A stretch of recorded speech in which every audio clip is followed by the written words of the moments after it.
Hey guys, and welcome back to the Gentleman's Journey. In this one, we're going to be doing a 1-year review of the Redback Great Barrier Boot. Now guys, this boot has had quite a following. If you're one of the ones that watched the first video, I did kind of an unboxing, my initial thoughts, a review of this boot. Thank you so much. I'm just so pumped and grateful at how that video is taken off, and I just couldn't say thank you enough. You know, this boot has kind of a cult following, if you will, and I knew that before I bought them, but I've learned that even more over the months and over this past year.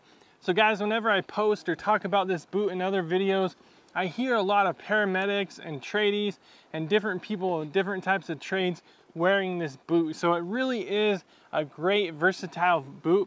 It is, just like I said in the first one, a travel adventure boot. You know, this is a run and gun lifestyle, a quintessential boot just for this channel. So guys, let's get into this boot. I can't wait to talk about it. You know, if you look back at my boot collection 2021, you'll see that this boot landed in second place. Now I gotta tell you, I did have the Iron Ranger, came in last year.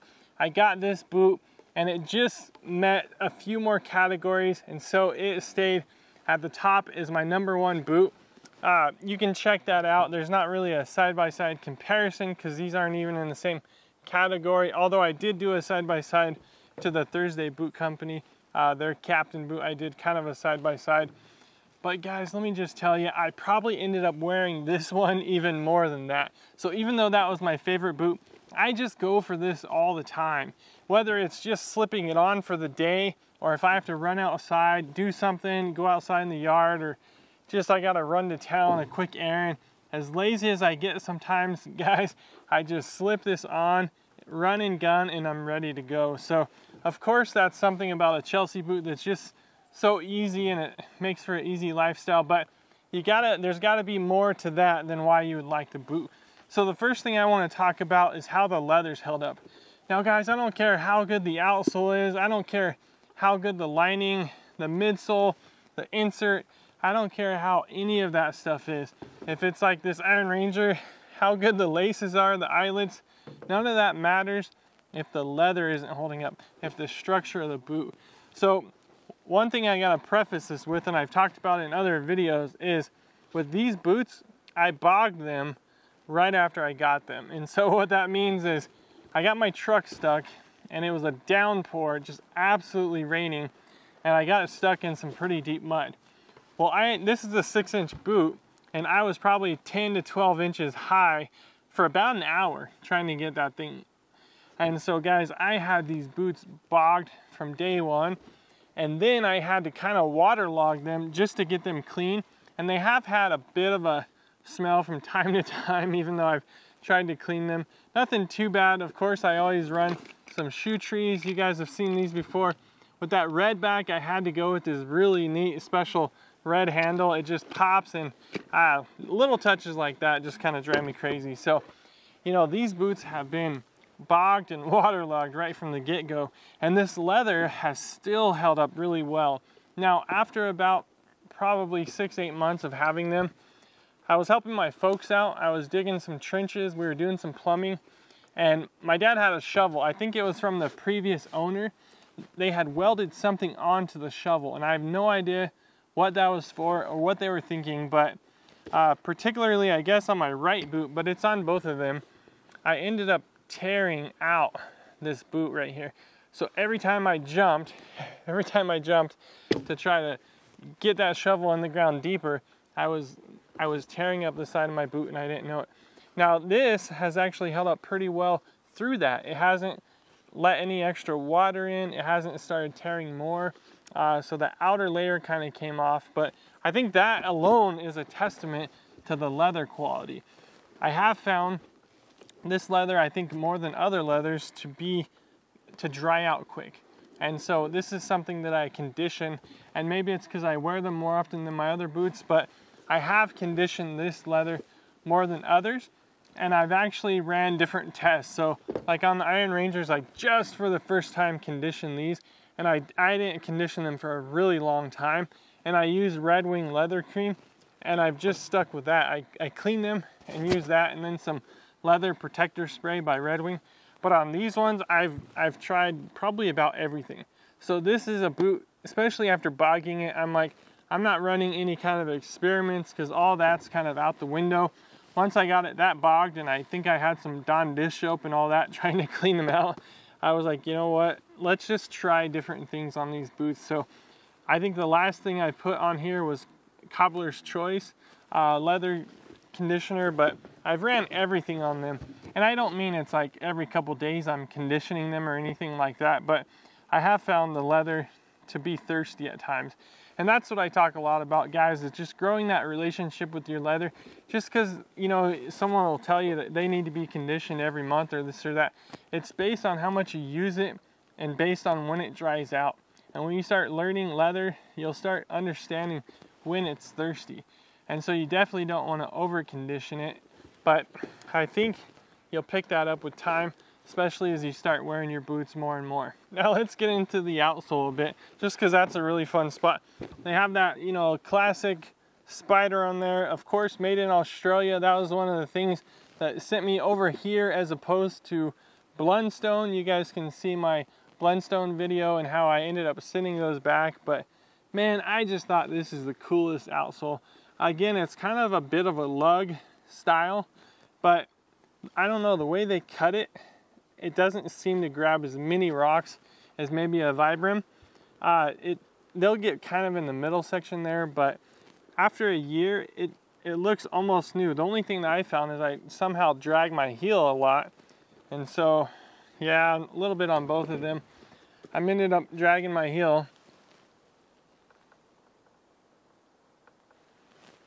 And so you can kind of see that, but that's something that I do, and I think I'm trying to get that sorted because on some of my other boots, I don't see that. And so I guess just finishing up the outsole, it's really durable, it never let in any kind of water, it's not cracking, it's not aging.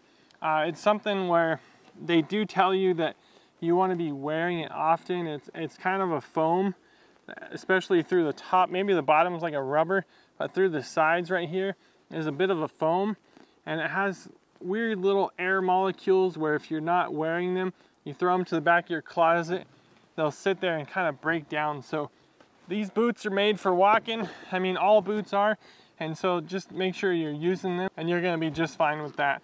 But kind of, I think that'll lead us off into the fit a little bit.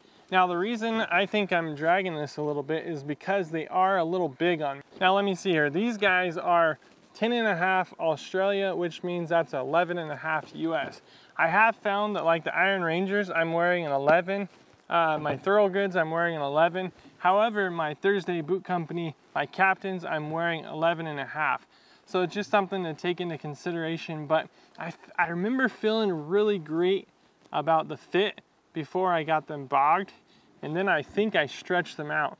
That's the problem with this review as far as sizing. I might caution you to get a size, half a size down, and then just see how that goes. Wear them on carpet, and if they're just too tight, then send them back. But again, as a frame of reference, 11s in Iron Rangers, 11s in Thoroughgood mock toes, and then I wear 11.5 in Thursday Boot Companies and a 12 in sneakers. So these guys here are 11.5s. And with that slipping, I feel like that causes the heel to drag. Maybe I'm just a goofball and don't pick up my feet right, but I kind of credit some of that. And they're also a little bit too wide. And so you can kind of see it popping over the edge there. And that's something that I credit to the whole entire boot just being kind of big. It does feel a little bit like a clown boot. Again, that's one of the reasons why it's not my favorite of all time boots, and it definitely didn't beat this one out. This is a lot better fit, but guys, it's just a little bit big all around. And so I would be interested in trying this in 11 right out the gate. So it's possible that I got a little bit too big of a boot in the beginning. A lot of this front is all one piece of leather, so that's pretty neat. But that's, you know, again, it's not been something where it's uncomfortable. I've taken these things on at least 10-mile hikes. I wear them all the time. I've taken them across mountains. I've been on the beach with them, been down concrete paths. I stand in them at part of my work. I just stand all day long. All of this, I'm telling you guys, they are comfortable like you wouldn't believe. So again, we talked about in the beginning that this midsole is made by a podiatrist. So well, you can kind of see how I've worn through that. A podiatrist has worked through and helped Redback design kind of the footbed and the midsole. So they really did a good job, and I think after a year, I can see why this is picked up by so many different tradies and all the EMTs and stuff like that. I don't know if it's the slip-on Chelsea boot that the EMTs love. Maybe let me know in the comments why you guys wear them, but you could obviously slip these on and get out to the scene or wherever you need to go in quick time. Again, that's what I told you guys I like to wear them because I'm super lazy and I could slip them on. So I'm going to be looking at a few more Chelsea boots. You know, Red Wing has a boot like this. Of course, if you want to go a little bit more high end, there's RM Williams out of Australia. So there's a lot of options that I have my eye on. Let me know in the comments if you guys have a boot. Just don't recommend Bloodstone because I've already been there. No, I told a mate that I might actually try them again. I might have to just buy a pair and wear through them and see kind of a longer review. But I didn't have a good take on that boot. But who knows? Maybe you'll see it pop up again at some point. But I'll be doing some more Chelsea boots, of course. I can't speak high enough about Redback. Guys, this is a very inexpensive boot. And if you take care of it, again, I think it needs a little bit of conditioner from time to time. It's gonna last you a really, really long time. I don't see why, for this price point, a guy can't have this and, you know, work through it a couple times a week. Maybe have it in your rotation. It's a good all-around travel adventure boot. So whatever I've thrown at this boot, it can handle. Again, it's 6 inches. It's really good leather. I've put it through its paces at this point because I've wore it just so much. The outsole is really good. The footbed, the midsole is extremely comfortable.